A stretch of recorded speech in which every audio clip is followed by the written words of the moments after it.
Hi guys, magandang gabi. So for today's video nga pala, ang lulutuin naman nating ulam ay sinigang na manok. Tara, samahan niyo ako guys. Low fire lang muna tayo. Tapos, ilagay na natin tong manok. I-sear lang natin ng konti. Bago natin para medyo tumigas-tigas ng konti yung karne. Okay na to guys, medyo sunog na yung iba.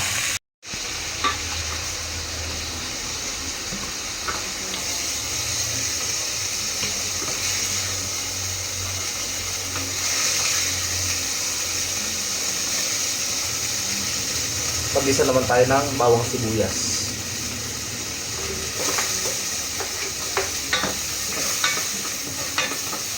Sunod na natin yung kamatis.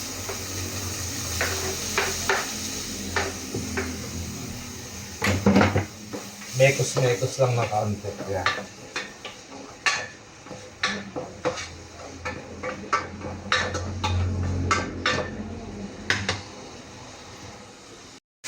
Okay. Lagayan natin itong nakalagay na yung manok.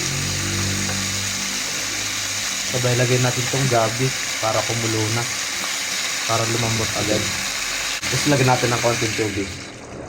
Palambutin lang natin. Pwede na to guys, nakakulo na. So, lagay lang tayo ng kaunting paminta. Tapos patis, pampalasa para may lasa na siya. Habang lumambot siya dyan, takpan lang ulit natin. Naglagay din pala ako ng kalahating nor, nakalimutan ko.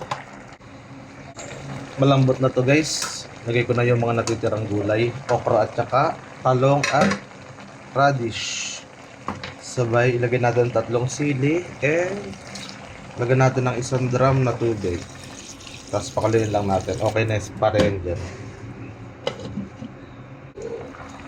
Okay guys, luto na to. Malambot na rin yung ating mga gulay. I-add ko na yung kangkong. Tapos ibuhos na natin tong isang sinigang na sa gabi na mix. Saluin lang natin. Saglit. Okay guys, luto na to.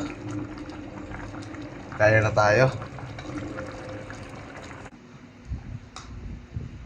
Wow.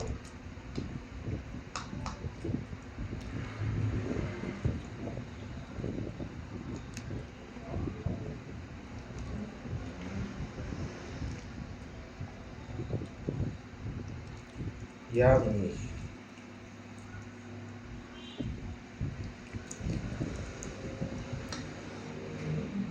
Okay guys, kain tayo. Yummy. Mainit na sinigang na manok. Quality.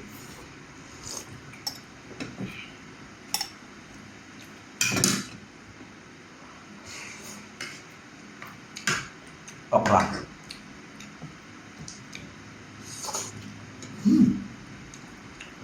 Sarap.